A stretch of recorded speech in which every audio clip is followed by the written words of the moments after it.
Baik,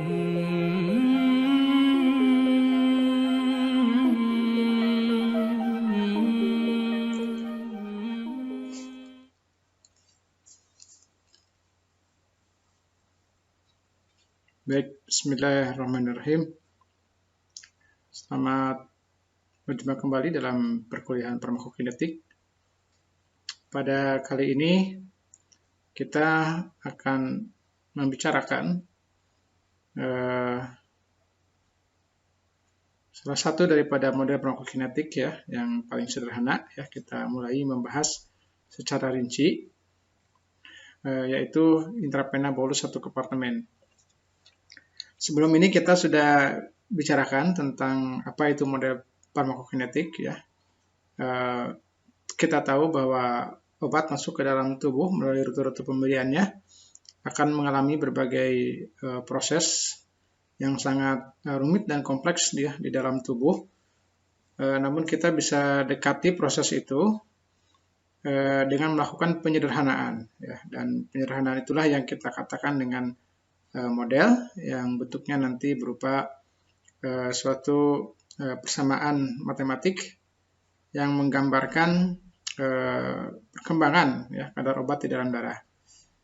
Di dalam model farmakokinetik sudah dijelaskan berbagai macam model ya, dan yang akan kita bahas yaitu model kompartemen. Dan dari sekian banyak model kompartemen itu, kita bicarakan yang paling sederhana yaitu intravena bolus satu kompartemen.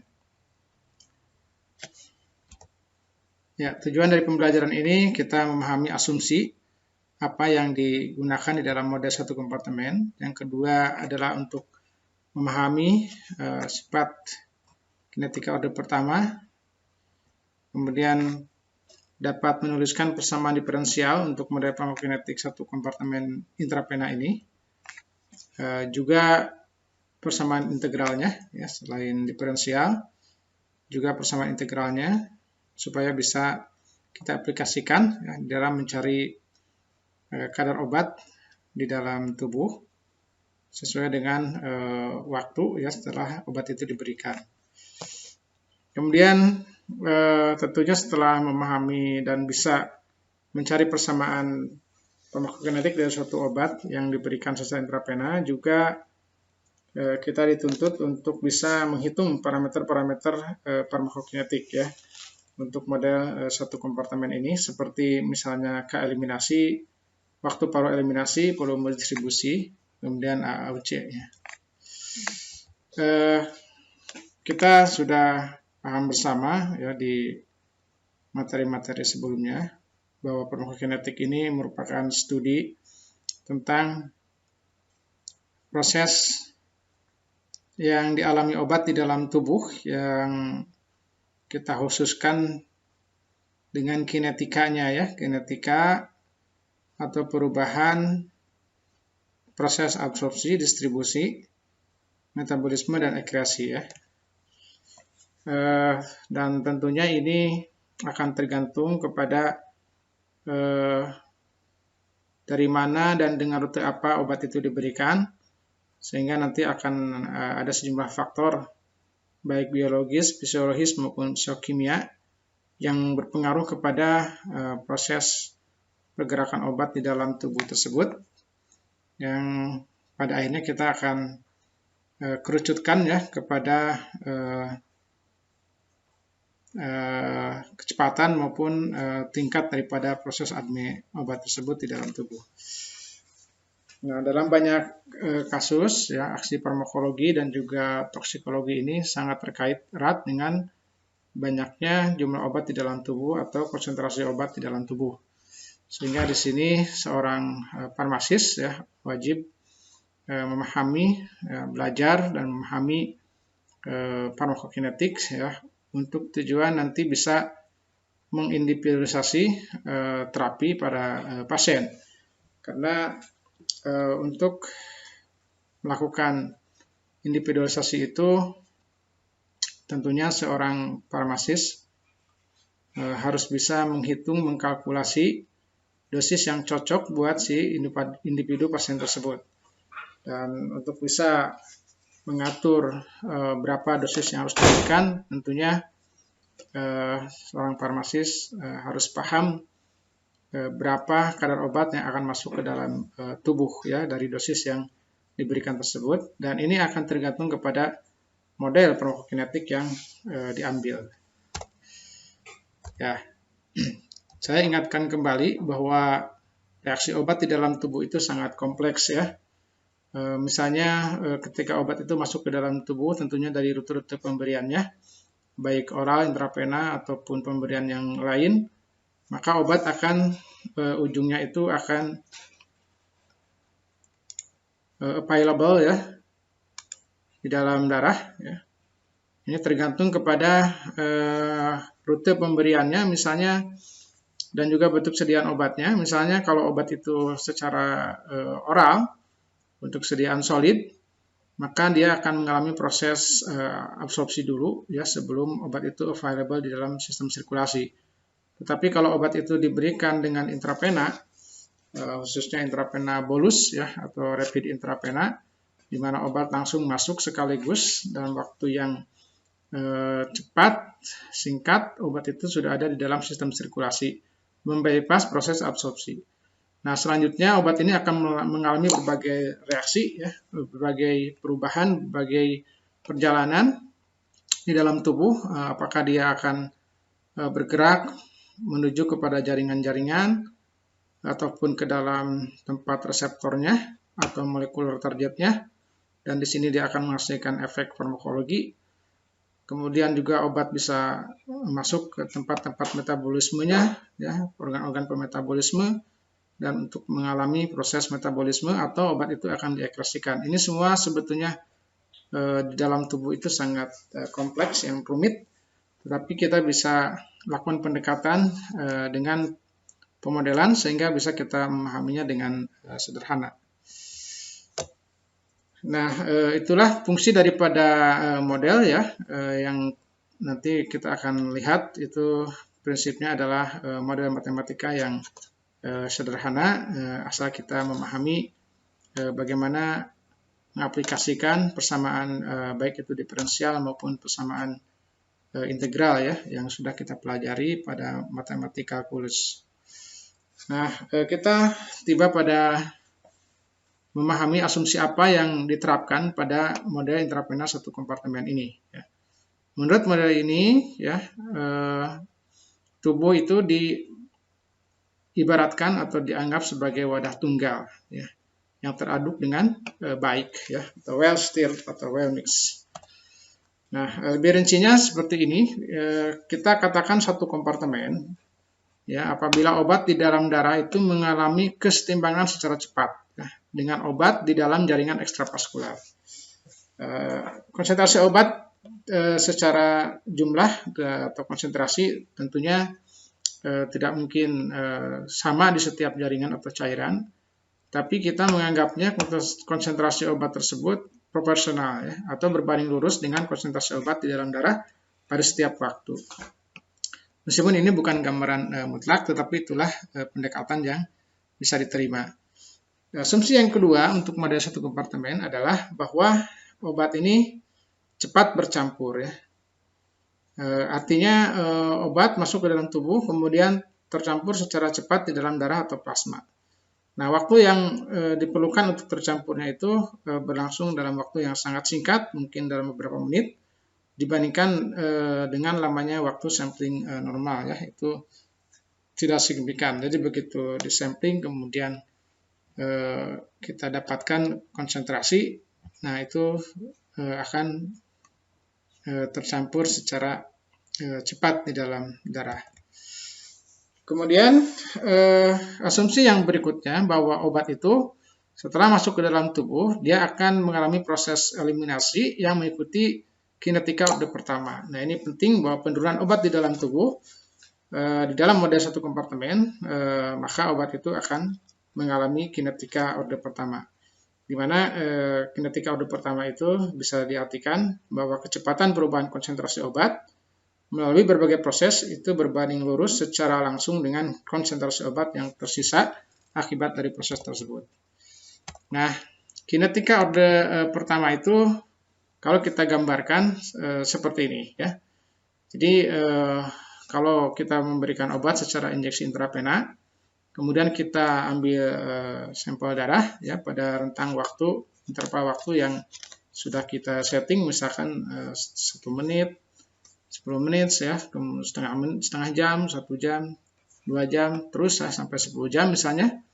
Nah, maka kita akan mendapatkan nilai konsentrasi seperti ini. Nah, kalau kita plot, maka akan kita dapatkan profil konsentrasi obat di dalam darah ya seiring dengan waktu. Konsentrasi akan menurun sebagai suatu proses eliminasi ya. Jadi di sini karena intravena obat langsung available secara tinggi di dalam darah, masuk 100% ya, kemudian seiring dengan waktu dia akan menurun ya, dan kemudian akan meninggalkan tubuh ya. Nah, proses penurunan inilah yang kita asumsikan mengikuti satu kinetika reaksi orde 1 ya. Nah, kalau kita mengukur perubahan kecepatan terhadap waktu ya, nanti kita akan mendapatkan suatu nilai slope ya, atau kemiringan ya, yang bisa kita hitung sehingga kita bisa mendapatkan tetapan kecepatan eliminasi ya. Nah, kalau misalnya kita ingin tahu perubahan kecepatan, maka kita bisa ubah grafik ini ya, dengan membandingkan perubahan kecepatan terhadap konsentrasi di dalam tubuh ya. Apabila kita mengukur slope dari kurva pada sejumlah titik waktu, maka kita sebenarnya mendapatkan nilai kecepatan perubahan konsentrasi pada setiap titik waktu yang didekuskan oleh tangan garis lurus pada gambar di samping ini ya. Jadi di dalam pengantar sudah saya berikan bagaimana menetapkan ya kinetika orde pertama dari misalnya reaksi degradasi suatu obat. Nah, ini juga sama ya di dalam tubuh. Dia masuk, kemudian konsentrasinya terus menurun. Nah, pola perubahan penurunan itu mengikuti kinetika orde pertama. Nah, karena mengikuti kinetika orde pertama, maka di sini akan kita peroleh suatu garis lurus ya. Kalau kita tarik hubungan antara perubahan konsentrasi ya terhadap waktu di sini delta C per delta T ya sebagai sumbu Y-nya. Kemudian kalau kita plot dengan sumbu X-nya di sini konsentrasi ya, sehingga kita mendapatkan suatu plot garis lurus di sini. Nah, maka kalau kita buat persamaannya ya secara matematis, kecepatan ya perubahan konsentrasi terhadap waktu tadi delta Cp per delta T itu sama dengan slope ya, ke eliminasi sebagai slope di sini itu kali Cp ya. Jadi slope-nya ini adalah merupakan tetapan kecepatan eliminasi atau KL. Nah, skema penggambaran model satu kompartemen ini bisa dilukiskan seperti ini ya, di mana obat sudah available di dalam tubuh ya, di dalam plasma, di dalam kompartemen tubuh yang dianggap sebagai satu kompartemen. Kemudian obat langsung mengalami proses eliminasi dengan tetapan kecepatan eliminasinya itu, tetapan kecepatan eliminasinya adalah KL ya. Dan kemudian obat berubah menjadi obat yang tereliminasi ya. Ini penggambaran dari model satu kompartemen. Dari sini kita bisa membuat persamaan kinetikanya yang berupa persamaan diferensial ya, di mana perubahan obat di dalam tubuh ya itu akan minus ya K eliminasi kali konsentrasinya. Jadi D ya dB sama dengan K eliminasi kali dB0. Nah, untuk lebih jelasnya seperti ini persamaan diferensialnya ya, D Cp per dt sama dengan min K eliminasi kali Cp ya. Apabila kita mengukur slope pada interval yang pendek, berarti kita sedang menghitung tangan garis. Jadi tangan alfa ya, itu sama dengan perubahan nilai sumbu Y dibagi dengan perubahan nilai sumbu X ya. Kalau secara kita hitung secara manual, itu adalah slope. Slope itu tangan alfa dari perubahan sumbu Y dengan sumbu X-nya. Kecepatan eliminasi dan tetapan kecepatan eliminasi ini kita harus bedakan ya. Kalau kecepatan itu merupakan tangan atau slope dCp per dt ini berubah ya, sebagaimana konsentrasi berubah. Jadi kalau konsentrasinya berubah, kecepatannya akan berubah karena mengikuti orde 1 ya. Jadi kecepatan itu berbanding lurus dengan besarnya konsentrasi pangkat 1. Jadi kalau konsentrasinya meningkat, maka kecepatannya meningkat. Kalau konsentrasinya menurun, kecepatannya juga akan menurun. Nah, tetapi kalau tetapan kecepatan eliminasi, ya, K-nya itu adalah tetap ya, konstan. Nah, dari persamaan diferensial ini, supaya kita bisa menerapkannya untuk perhitungan konsentrasi obat di dalam tubuh, kita ubah ya persamaan diferensial yang tadi sudah kita buat dari modelnya, dCp per dt sama dengan min K eliminasi kali Cp, ini persamaan diferensial. Kita susun ya, sesuai dengan matematika kalkulus, dCp, Cp-nya ke sini ya, dCp per Cp sama dengan min K eliminasi kali dt, dt-nya ke situ pindah. Kemudian setelah itu kita integralkan pada kedua sisi ya. Di sini integral mulai dari Cp0 sampai Cpt. Kemudian untuk dt-nya mulai dari T0 sampai dengan T pada waktu T tertentu ya. Nah, sehingga hasil daripada integrasinya nanti akan kita dapatkan ya, ini dalam tanda kurung ini ln Cp sama dengan Cp0, jadi perubahan dari Cp0 ke Cpt. Sama dengan min K eliminasi kali T dari 0 ke T. Ya. Nah, ini kemudian selanjutnya akan kita peroleh perumusan ya, ln Cpt min Cp0 ya. Nah, ini hasil daripada integral ini, ln Cpt min Cp0 sama dengan, nah ini min K eliminasi T0 ini berarti 0 ya, sehingga ini tinggal menjadi K eliminasi kali T. Ya. Ya, jadi persamaan bentuk ln-nya dan linearnya itu adalah ln Cpt sama dengan ln Cp0 min K eliminasi kali T. Inilah bentuk persamaan farmakokinetik model satu kompartemen. Ini kalau kita buat persamaan eksponensialnya, ya, berarti ln Cpt ya per Cp0 ya sama dengan min K eliminasi kali T. Kalau ln-nya kita hilangkan, maka kita dapat bentuk eksponensialnya ya, persamaan ini Cp T sama dengan Cp0 kali E pangkat min K eliminasi kali T, seperti itu ya.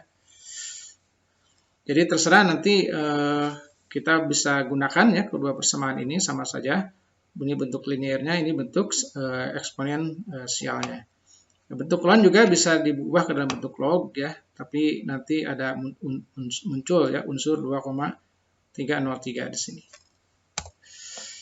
Nah, sehingga kalau kita buat hubungan ya, antara, karena ini persamaan linear di sini ya, ln Cp sama dengan ln Cp0 min K eliminasi kali T ya. Kalau ini dibuat grafik kurva ya, di mana sumbu Y-nya adalah Cp ya. Nah, maka ini ln Cpt ini sumbu Y. Nah, kemudian sumbu X-nya T. Nah, maka di sini kita akan mendapatkan ln Cp0 itu sebagai interceptnya, K eliminasi ini sebagai slope-nya ya. Jadi kalau kita buat kurva seperti ini ya. Nah, ini sumbu Y-nya ln Cp ya. Jadi ingat ya, untuk membuat hubungan kinetika orde 1 itu atau model farmakokinetik satu kompartemen ya, sumbu Y-nya itu harus dalam bentuk ln ya, kalau memang skalanya adalah skala biasa ya. Kecuali nanti skalanya dibuat semi-logaritmik, maka ini konsentrasinya tidak dilonkan, kemudian skalanya skala logaritmik, maka nanti polanya akan sama, akan mendapatkan garis lurus seperti ini. Sedangkan sumbu X-nya tetap T ya di sini. Nah, ini gambaran daripada persamaan ln CP sama dengan ln CP0 min K kali T ya. Artinya ln CP0 min K kali T itu berarti K-nya adalah slope ya di sini. Dan ln CP0-nya adalah intercept.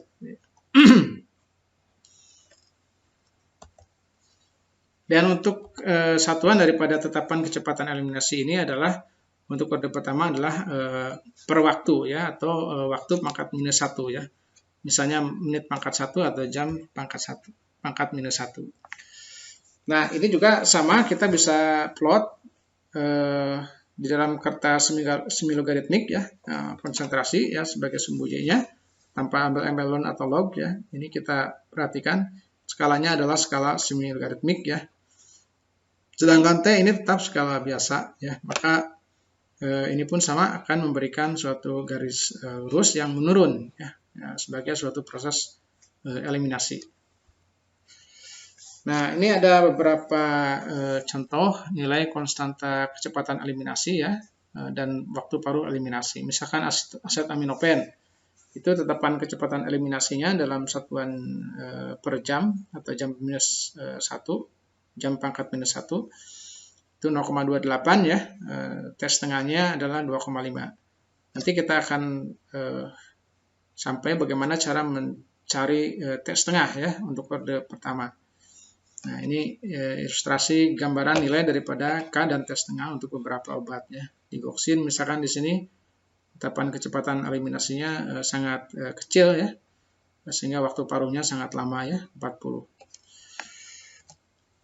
Nah, kemudian konsep berikutnya yang harus kita pahami dalam model 1 ini adalah masalah volume distribusi ya, karena proses setelah obat masuk ke dalam tubuh itu yang dominan adalah distribusi ya. Distribusi ke jaringan-jaringan, distribusi ke tempat penyimpanan, distribusi ke dalam organ-organ tempat eliminasi sehingga mengalami proses eliminasi. Nah, volume distribusi di dalam farmakokinetik itu model kompartemen itu disebut dengan istilah volume distribusi apparent ya, atau volume distribusi tampak. Jadi bukan volume fisiologi nyata. Nah, misalkan volume cairan di ginjal, di hati atau di organ, nah itu bukan volume fisiologis secara aktual, tetapi volume distribusi yang terkait dengan sejauh mana obat itu bisa terlarut atau terdistribusi di dalam cairan pada berbagai jaringan tersebut. Nah, kita langsung saja ke perhitungan atau persamaan matematisnya, bahwa volume distribusi itu adalah jumlah daripada obat di dalam tubuh dibagi dengan konsentrasinya ya. Jadi kalau kita berikan obat ke dalam tubuh dengan sejumlah dosis tertentu, misalkan 100 mg, kemudian kita sampling, kita dapat satuan konsentrasi. Nah, maka itu sudah cukup bagi kita untuk mendapatkan nilai volume distribusi. Ketika kita bagi dosis dengan konsentrasi awalnya, maka itulah volume distribusi. Sehingga persamaan eksponensial untuk kinetika orde 1 tadi ya, yang persamaan farmakokinetik model 1 kompartemen intravena, CP sama dengan CP0 kali E pangkat K eliminasi kali T. CP0-nya ini bisa kita substitusi dengan nilai ini ya, dosis per volume distribusi. Jadi kalau kita sudah mengetahui volume distribusi dari suatu obat, kita juga sudah tahu dosis yang diberikan, maka kita bisa tahu konsentrasi. Atau sebaliknya, kita belum tahu volume distribusi berapa, maka dengan melakukan sampling dan mengetahui CP0-nya, kita tahu tadi untuk menghitung CP0 adalah dari intercept ya, maka kita bisa menghitung volume distribusi dengan membagi dosis dibagi dengan konsentrasinya. Ini contoh nilai-nilai distribusi untuk beberapa obat ya. Misalkan sulfisoksajo, volume distribusinya 0,16 liter per kilogram ya, atau untuk orang dengan bobot 70 kg berarti ini 11,2 liter. Ya, ini macam-macam. Misalkan ini ada yang di bawah 1 liter per kilogram, ada yang di atas 1 liter per kilogram ya. Yang di bawah 1 itu kita kategorikan sebagai volume distribusi yang rendah. Yang di atas 1 atau di atas 10 itu termasuk kategori volume distribusi yang besar ya, seperti di Goxin ini kalau pada orang 70 kilo volume distribusinya adalah 490 liter ya, padahal sebetulnya cairan tubuh pada orang 70 kilo itu mungkin hanya 40 atau 50 liter begitu ya. Nah, ini di sini volume distribusinya jauh lebih besar daripada volume cairan tubuhnya ya. Nah, jadi itulah konsep bahwa kenapa disebut volume distribusi appearance ya, bukan volume distribusi aktual. Tetapi nanti ini punya makna ya, volume distribusi itu di dalam farmakokinetik terkait dengan sejauh mana obat itu bisa menyebar ya ke seluruh tubuh atau obat itu hanya terkonsentrasi di dalam plasma. Itu bisa kita lihat dari besar kecilnya volume distribusi. Nah, ini ilustrasinya ya. Kalau kita lihat beker gelas ini volume aktualnya sama ya di sini. Nah, tetapi volume distribusi bisa berbeda ya antara kedua kondisi ini ya. Misalnya kondisi di beker A ini beker B, obat dimasukkan ya sama 10 mg. Ya, tapi ketika kita sampling kita mendapatkan misalkan konsentrasi obat di kompartemen ini 20 mg per liter ya. Nah, mungkin ini obatnya berbeda ya, sama-sama beratnya 10 mg. Tapi di chamber yang satu kita mendapatkan konsentrasinya kecil ya, 2 mg per liter ya. Maka di sini volume distribusinya berbeda. Ini 500 karena dosis per CP0 10 mg per 20 mg itu mendapatkan angka 500 mili ya.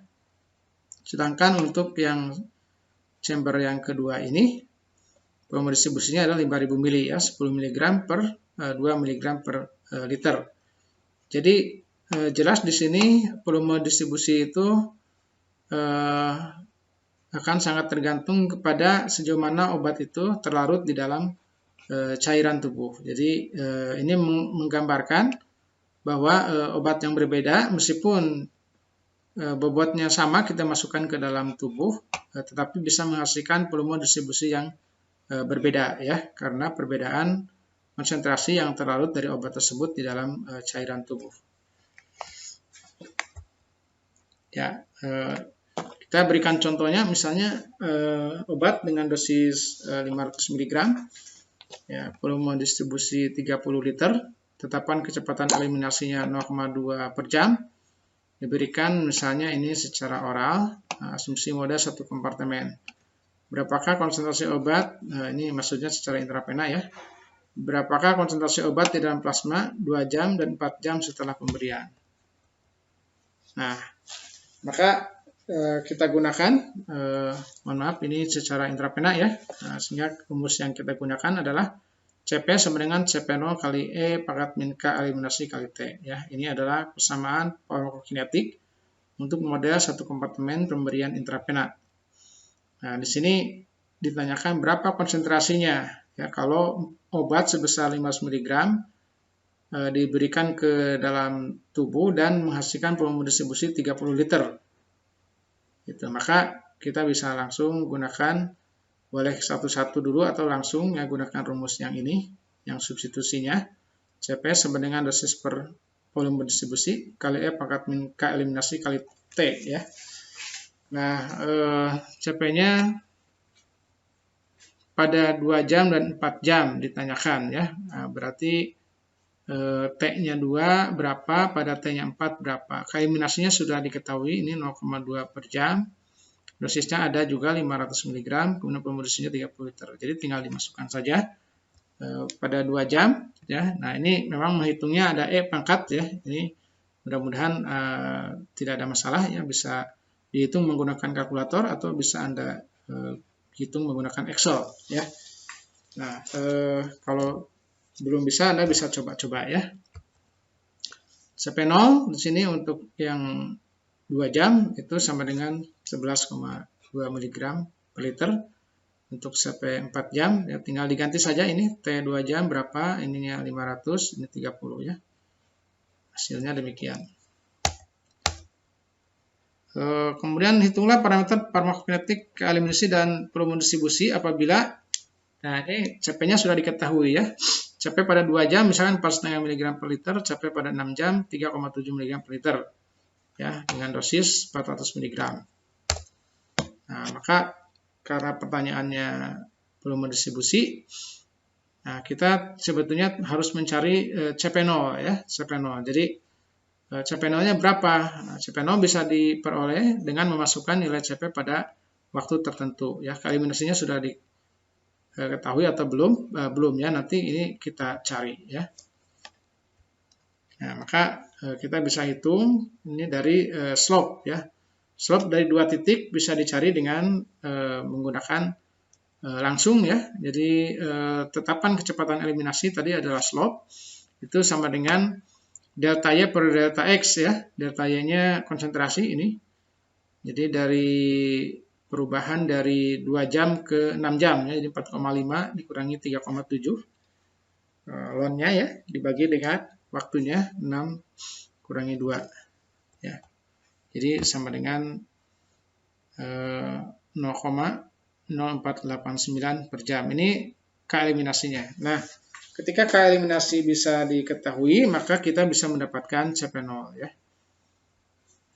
Masukkan saja salah satu titik ya, misalkan pada titik 2 jam, CP-nya 4,5, K eliminasinya ini, kemudian T-nya 2 jam, maka kita mendapatkan CP0 ya. Dari ln CP0 ini kita mendapatkan CP0. Kalau CP0-nya sudah diketahui, maka volume distribusi tinggal kita hitung dari dosis dibagi dengan CP0 ya. Jadi selanjutnya kita proses ya. Setelah ketemu K eliminasi, kita masukkan ke salah satu titik ya untuk mendapatkan nilai CP0. Ya, jadi CP0-nya kita dapat 4,96 ya, dan ini kalau kita ingin cari volume distribusi berarti dosis dibagi 4,96 ya. Jadi 400 dibagi dengan 4,96 itu adalah 80,6 liter. Ya.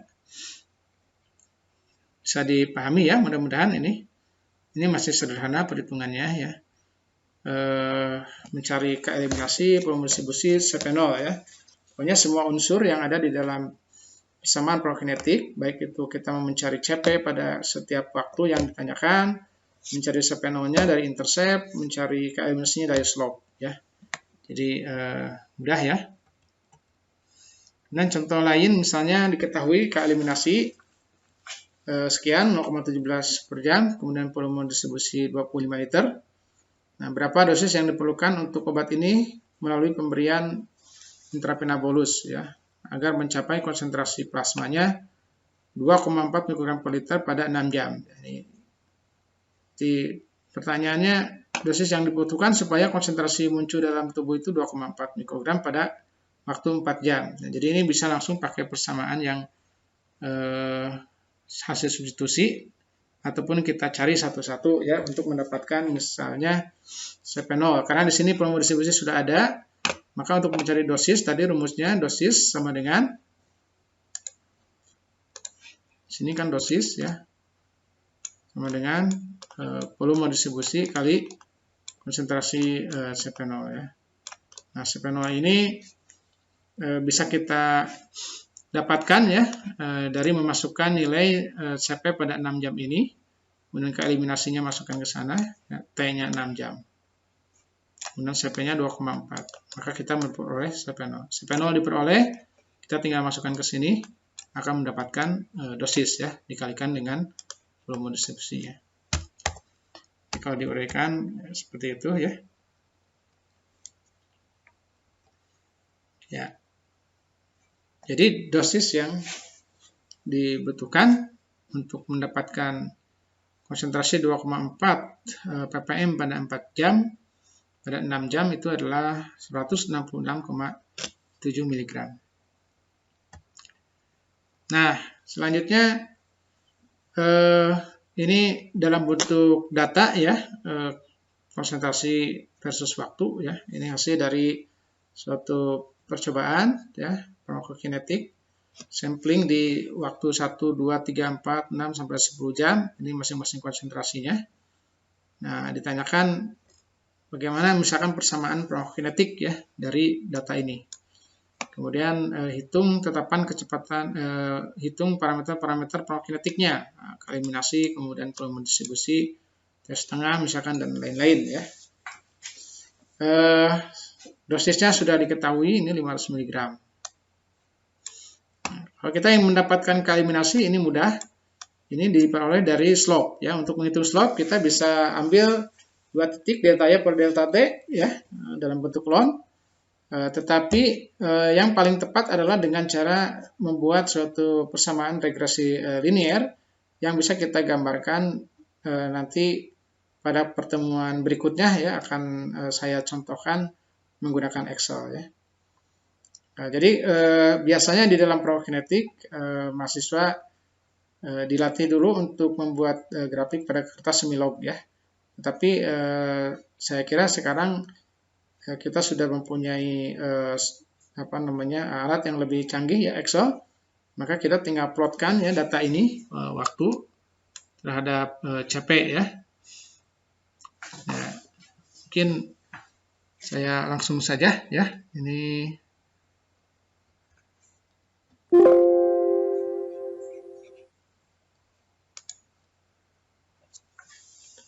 saya buka Excel-nya ya.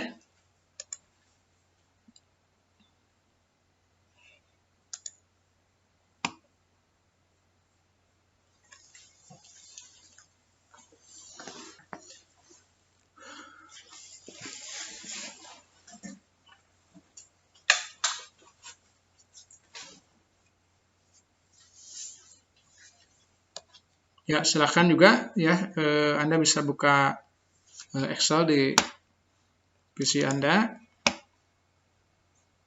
Ya, ini datanya kita masukkan ya ke situ. Oh, ini copy dulu ya. Copy. Tidak jalan ya kopinya ya. Oh, ini copy, kemudian Excel ya. Oh, nggak mau ya.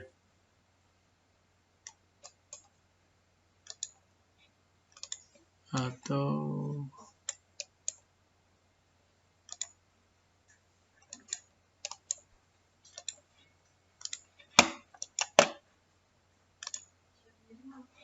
ya, kita bisa ketikkan ya. Ini sebetulnya ada problem, copy paste-nya tidak jalan ya. Ini datanya 1 sampai 10 ya. 1, 2, 3, kemudian 4, 6, 8, 10. Kita cek dulu.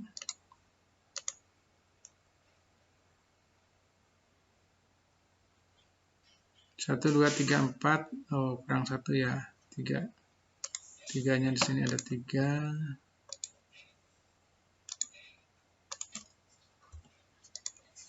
Oke.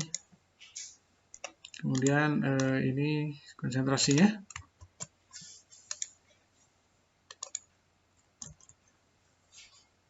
Oh, ini.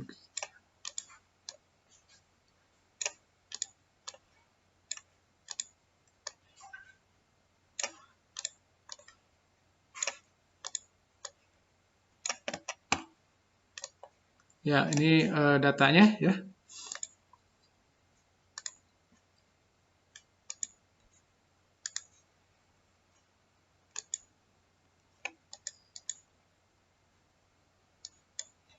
Ya. Jadi kalau kita mendapatkan data farmakokinetik ya, langkah pertama adalah kita membuat dulu grafiknya ya, grafiknya. Jadi ini kita blok ya, kemudian insert, kemudian cari grafik yang model jenis scatter ya, boleh yang ini atau yang ini ya. Kalau ingin hanya titik-titiknya saja, pilih yang ini. Kalau ada garisnya, pilih yang ini. Nah, ini adalah profil konsentrasi terhadap waktu. Di sini kita belum bisa menggambarkan atau memproses selama kita tidak di plot di kertas grafik semi logaritmik ya. Untuk membuat plot pada kertas semi logaritmik ini tinggal diklik saja yang sumbu Y ya. Klik 2 kali nanti muncul ini. Nah, nanti di sini ada logarithmic scale, ini diklik saja. Nah, berarti ini seperti itu ya. Profilnya. Atau bisa juga sebetulnya Anda membuat ln C ya. Dilogaritmikan dulu C-nya di sini. Caranya saya lebih suka pakai ln ya, karena kalau pakai log nanti kan ada harus dikompresi lagi ke 2,3 ya. Saya langsung pakai ln saja. Ini cari ln ya, dalam kurung, nanti klik ke sini ke angka ini, kurung tutup, kemudian enter. Nah, ini udah nilai ln daripada 72 ya. Untuk mencari ln ke bawahnya kita tinggal copy paste. Nah, seperti ini. Oke ya.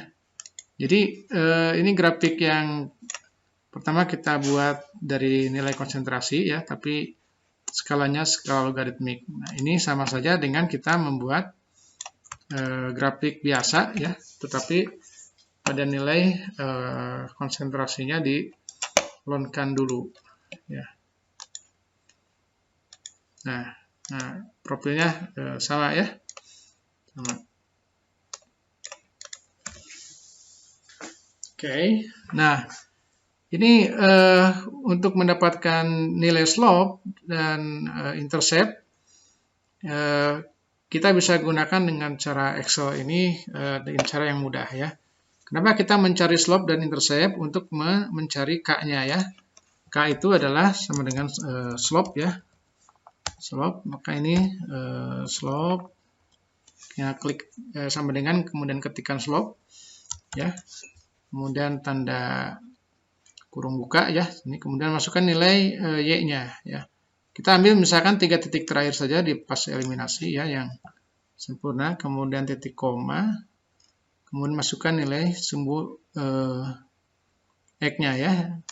Ini juga 3 titik terakhir ya. Kemudian kurung tutup sama dengan.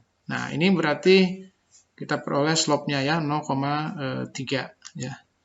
Minusnya itu menandakan arah penurunannya ke bawah ya.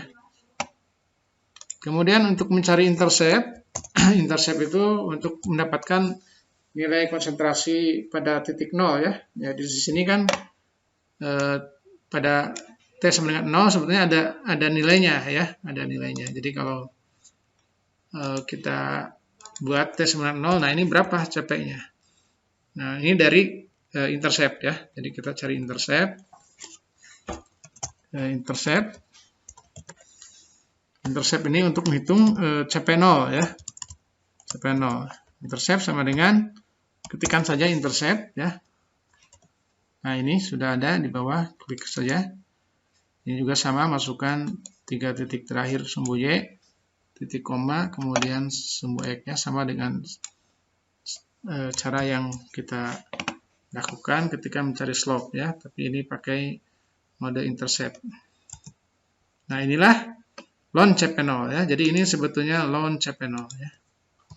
Ln CP0-nya 4,5, berarti CP0-nya adalah di inverse ln ya. Inverse ln dari 4,579 sekian ya. Ini inverse ln. Nah, inverse ln tidak ada ya. Jadi saya pakai ini saja. Semua eksponen ya. Ini dibalikan saja, eksponen dari 4,5 ya. Inverse ln itu sama dengan eksponen atau E pangkat ya, E pangkat 4,5. Hasilnya adalah 97 ya. Jadi sebetulnya 97,5 itu ada di sini ya. CP0. Jadi ini 97,4869 ya. Kemudian.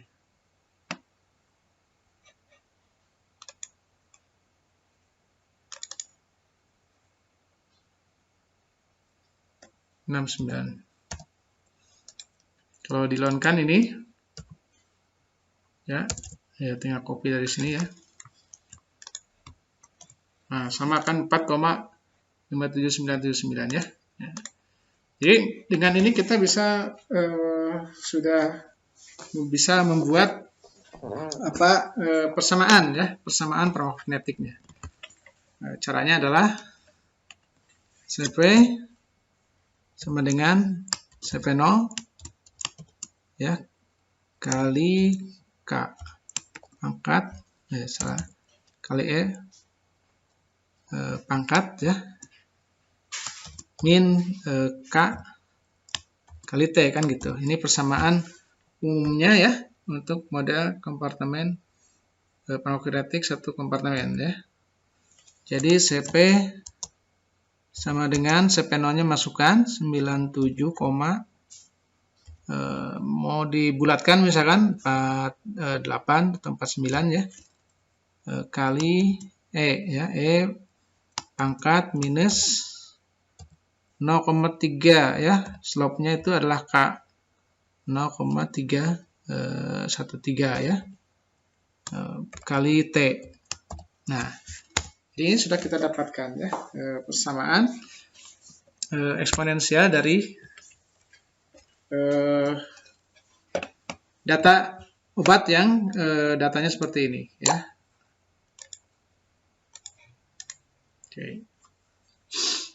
Oke, ini sudah selesai, kita mendapatkan persamaan farmakokinetik ya, CP sama dengan ini merupakan model ya. Jadi setelah ketemu model ini kita bisa menghitung konsentrasi ya pada waktu kapanpun yang diinginkan diketahui ya.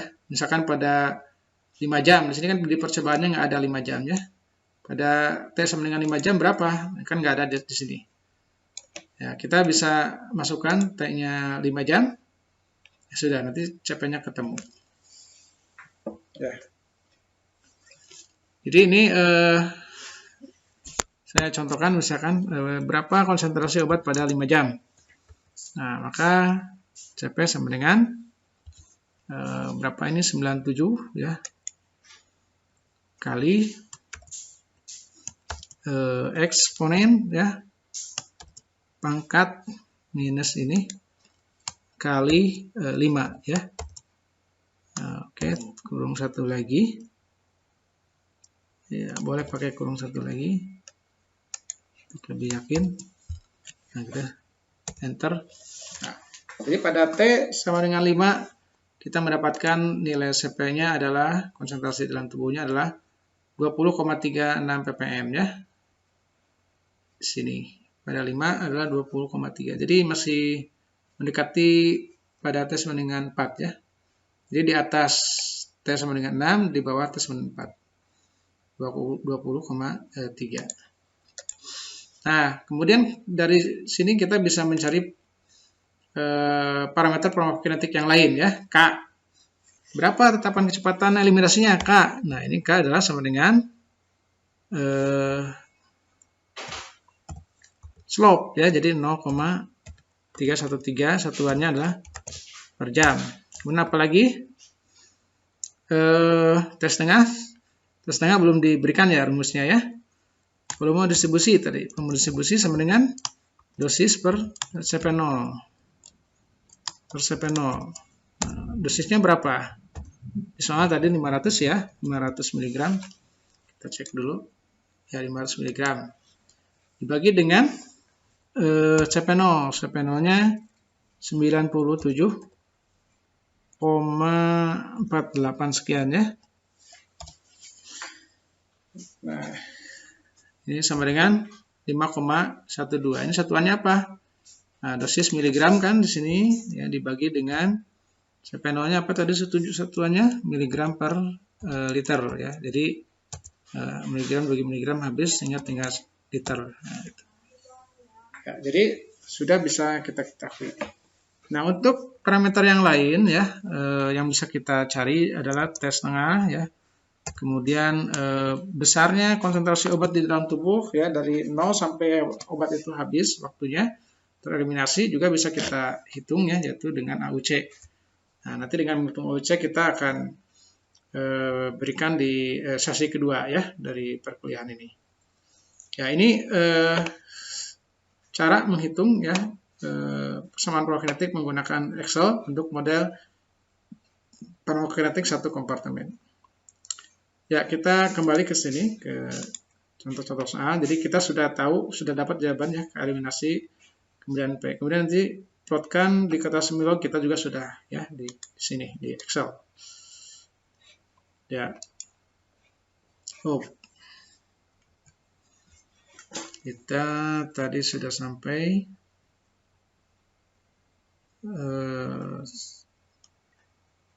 contoh soal ini ya. Ini terhalang ya. Nah, ya bisa juga dengan cara seperti ini ya, mencari slope dari dua titik di ujung sama di ujung. Tapi ini kalau istilahnya betul-betul linear ya. Nah, saya tadi mengambil 3 titik sebagaimana para ilmuwan parokinetik melakukannya ya. Itu biasanya di 3 titik fase eliminasi di titik terakhir ya, 3 titik terakhir itu cukup untuk mencari slope. Kalau ini dari 2 titik, sebetulnya lebih tepat dengan cara metode Excel tadi ya. Nah, ini hasilnya tidak jauh beda ya. K-nya 0,3, kemudian pemodifisasinya 5,7 liter ya, sama. Nah, selanjutnya kita masuk ke sesi 2 ya dari perkuliahan ini. Oke. Yaitu menghitung parameter parokinetik yang lain, yaitu AUC ya. AUC ini menggambarkan derajat atau tingkat absorpsi obat ya ke dalam tubuh, mulai dari obat itu diabsorpsi pada T sama dengan 0 sampai terakhir ya. Tetapi kalau untuk intravena di sini obat sudah available dalam tubuh, jadi bukan dari proses absorpsi, tetapi langsung input dari injeksi intravena ya. Jadi di sini berapa besar konsentrasi obat di dalam tubuh, berapa banyak ya, maka kita bisa cari dengan parameter AUC ya, area under the curve ya, luas area di bawah kurva. Nah, nilai penting daripada AUC, nilai AUC sangat berguna untuk perhitungan efisiensi relatif ya dari produk-produk obat yang berbeda. Dengan istilah BABE ya, untuk menghitung bioavailabilitas dan ekivalensi. Nanti kita akan bicarakan khusus.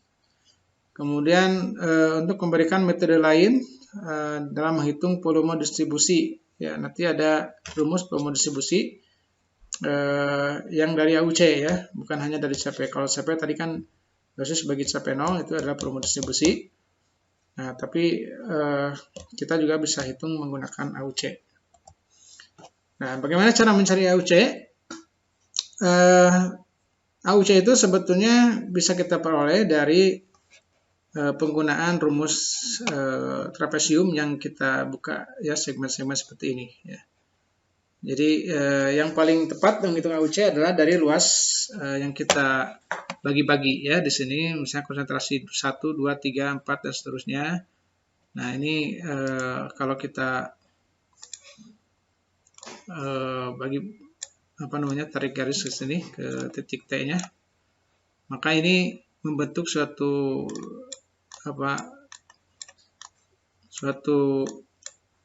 bidang trapesium ya. Nah, kita tahu rumus trapesium yaitu 2 garis sejajar ini dibagi 2 ya, titik ini ditambah titik ini garis ini, panjang garis ini ya, ditambah panjang garis ini dibagi dengan lebar ini ya. Itu adalah AUC untuk segmen ini ya. Jadi kita cari tiap segmen AUC, kemudian kita sampai titik akhir pengamatan ini ya. Kemudian kita jumlahkan. Itulah AUC ya. Nah, AUC ini menggambarkan konsentrasi di dalam tubuh dari mulai titik 0 sampai titik tahingga. Nah, kalau kita hitung dengan cara farmakokinetik ya, dengan dasar matematik kalkulus ya, ini diuraikan dari sini. sampai sini kita tadi sudah dapat ya bahwa CP sama dengan dosis per volume distribusi kali E pangkat min K eliminasi kali T ya.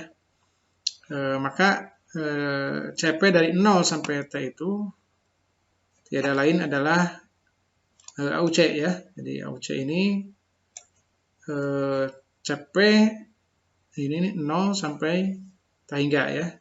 CPT. Nah, CPT itu sendiri adalah ini. Jadi kita masukkan, dan CP0 sendiri adalah dosis per volume distribusi ya. Kali E pangkat min K eliminasi kali T dari 0 sampai T. Maka kita mendapatkan kesimpulan ya bahwa AUC itu adalah dosis ya per volume distribusi kali K eliminasi.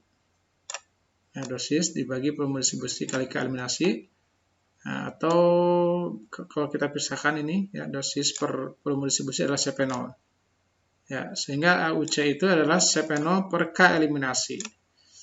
Nah, jadi AUC bisa diperoleh ya dari membagi CP0 yang merupakan intercept ya dibagi dengan slope. Jadi intercept dibagi slope itu adalah AUC. Ini kalau mau menghitung AUC dari rumus ya. Dan dari persamaan ini kita juga bisa menarik hubungan bahwa volume distribusi itu adalah dosis dibagi dengan AUC kali K eliminasi. Nah, yang kedua sebagaimana yang dijelaskan tadi itu dengan menggunakan rumus trapesium ya. Jadi tiap titik ini merupakan segmen-segmen yang merupakan bidang trapesium. Ya, kita tahu rumus trapesium adalah ini ya, AUC misalkan dari perubahan konsentrasi 2 ke konsentrasi 3 itu sama dengan CP2 plus CP3 ya, ini dijumlahkan dibagi dengan lebar ini ya, lebar ini. Jadi T3 ya, T3 min T2 ya. Yang ini juga sama ya. Nah, misalkan di sini dari 6 ke 8. Berarti C6 ya, nanti di AUC 6 sampai 8 itu sama dengan CP6 ya ditambah CP8 bagi 2 ya kali T8 min T6. Nah, terus ini masing-masing kita cari ya setiap segmen. Nah, kemudian setelah selesai kita totalkan, maka kita mendapatkan AUC dari 0 sampai T10 ya. Nah, AUC itu ada dua macam ya, nanti AUC dari 0 sampai waktu pengamatan seperti di sini T sampai 10 jam. Dan AUC dari 0 sampai T hingga ya, jadi AUC total. Nah, kapan obat itu habis kita nggak tahu ya, sehingga dinyatakan dengan waktu T hingga. Nah, kita bisa menghitung AUC T hingganya nanti dengan kombinasi dengan rumus farmakokinetik ya. Ya, ini jadi segmen-segmen kita tiap segmen ini AUC 1, 2 ya, 3, 4 dan seterusnya. Tapi ini ada satu ruang di sini yang belum kita bisa hitung AUC-nya ya, karena kita harus mencari dulu di sini CP0 ya. Kalau CP0 diketahui, kita bisa hitung dari sini. Dan kemudian juga ujung dari sini, karena ini sebetulnya masih terus ya, masih terus kapan menyentuh titik nolnya. Nah, maka di sini kita hitung AUC dari 10 sampai T hingga. Nah, jadi AUC total itu adalah penyebelahan dari AUC 0 sampai titik waktu pengamatan ditambah AUC dari titik pengamatan sampai T hingga ya. Nah, untuk menghitung AUC dari titik akhir ke waktu T hingga itu kita gunakan rumus ini.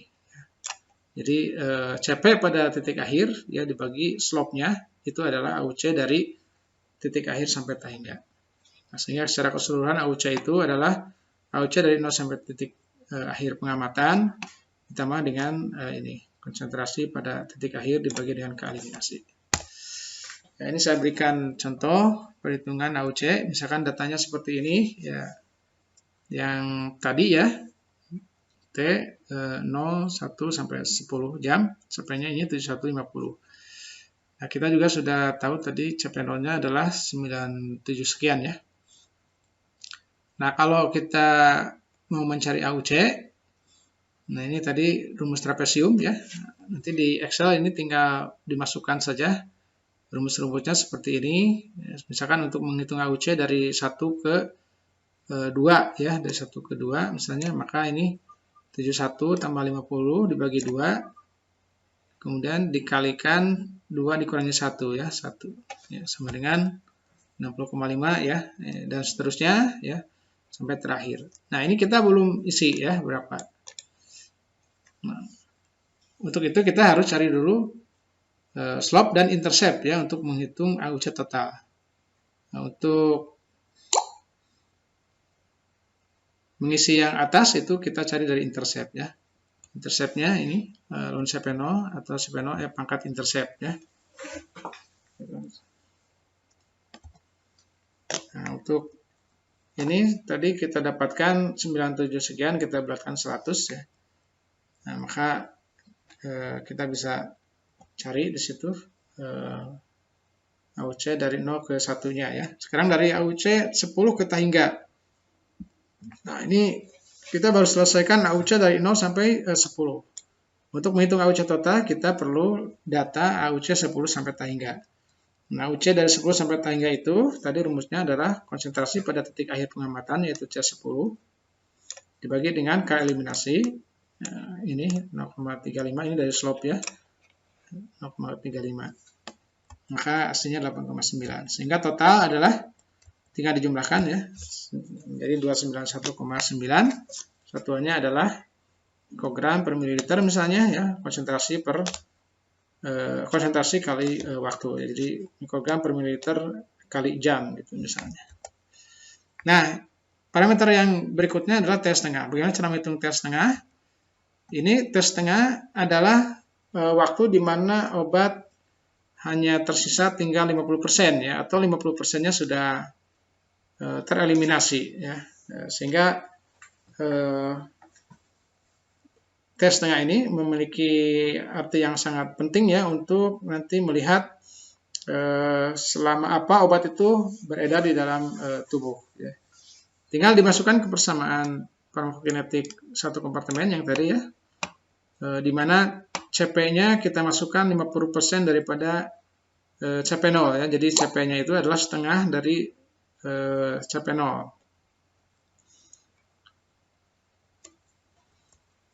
Nah, ini jadi 50% ya, 50% ini 1/2 itu 50%. Ya, sehingga kita peroleh T setengah adalah ln 2 per K eliminasi atau 0,693 dibagi K eliminasi ya. Ya. Jadi dengan mengetahui K eliminasi yang kita peroleh dari slope, maka kita langsung bisa mendapatkan waktu paruh eliminasi ya. Pada model farmakokinetik satu kompartemen ini, slope atau K eliminasi, slope yang kita peroleh itu sudah pasti adalah K eliminasi ya, tetapan kecepatan eliminasi. Tapi untuk model-model yang lain, nanti model 2 kompartemen dan seterusnya, slope itu belum tentu K eliminasi. Jadi K eliminasi nanti ada rumusnya tersendiri. Tetapi untuk ini, model farmakokinetik satu kompartemen, K eliminasi itu dicari dari slope, atau slope itu otomatis merupakan nilai daripada K eliminasi. Sehingga mencari T setengah, kita tinggal langsung saja 0,693 dibagi K eliminasi. Ya. Nah, kapan obat itu meninggalkan tubuh ya? Kita bisa tarik hubungan dengan waktu paruh eliminasi ya. Misalnya di sini tadi waktu paruh itu berarti CP/2 ya. Ini adalah 50% obat hilang ya. Ini sama dengan 1 kali T setengah eliminasi. Ini sama dengan 1 kali T setengah ya. Kapan obat itu akan hilang seluruhnya? Yaitu ketika 100% hilang ya. Tetapi 100% itu kita bisa susah untuk menghitungnya ya, tapi kita cukup sampai 99%. Nah, 99% itu diperoleh dari 7 kali T setengahnya. Jadi T setengah ini bisa menggambarkan kapan obat benar-benar tereliminasi dari tubuh ya. Sebetulnya 3 kali T setengah itu yang ini ya, 3 kali. Ini sudah mendekati ya, sudah mendekati 90% ya, obat hilang dari tubuh. Atau kalau 5 kali, ini suka jadi patokan juga ya, 5 kali tes setengah ini sudah 96%. Tapi kalau betul-betul sempurna hilang, itu di sini ya, 7 kali tes setengahnya. Oke ya, ini ya, jadi 7 kali tes setengah itu obat 99% hilang dari tubuh. Nah, latihan ya, latihan soal. Silakan ini dikerjakan ya. Ya, ini saya berikan contoh dulu kalau yang ini ya. 1 gram obat terlarut dalam sejumlah air yang tidak diketahui volumenya. Kalau dosisnya 1 mg, berapa volume asal dari larutan tersebut? Jadi ini 1 gram dimasukkan, kemudian disampling, dapat konsentrasi 1 mg. Nah, maka kalau mau distribusinya, kita langsung bisa cari dari rumus yang tadi sudah diberikan ya. Dosis per CP 1000 mg per 1 mg sama dengan 1 liter ya. Nah, kemudian yang ini, silakan ini dicoba ya menggunakan Excel sebagaimana sudah tadi saya contohkan. Tetapkan persamaan prokinetiknya, kemudian cari parameter-parameter prokinetiknya ya. Apakah tes setengah, eliminasi ya, volume distribusi, AUC gitu ya. Itu silakan. Kemudian ini satu lagi, bisa juga untuk latihan ya. Datanya sudah tersedia, cari persamaan prokinetiknya, kemudian tetapkan parameter-parameternya. Kemudian ini ada persamaan ketiga ini cukup penting. Apabila obat dinyatakan tidak efektif ya, sehingga konsentrasinya 0,3 mikrogram per mililiter, berapakah lama kerja obat ya? Ditanyakan durasi kerja obat kalau obat itu sudah tidak efektif pada konsentrasi 0,3. Jadi dengan konsentrasi 0,3 obat sudah tidak ada efeknya ya, di bawah 0,3, maka kita bisa menghitung durasinya ya. Saya kira sekian ya materi yang bisa saya sampaikan untuk model 1 kompartemen. Silahkan dilatih dulu contoh-contoh atau latihan soalnya. Nanti pada pertemuan berikutnya kita akan bahas, kita akan diskusikan ya hasil perhitungannya. Demikian, terima kasih atas perhatiannya. Assalamualaikum warahmatullahi wabarakatuh.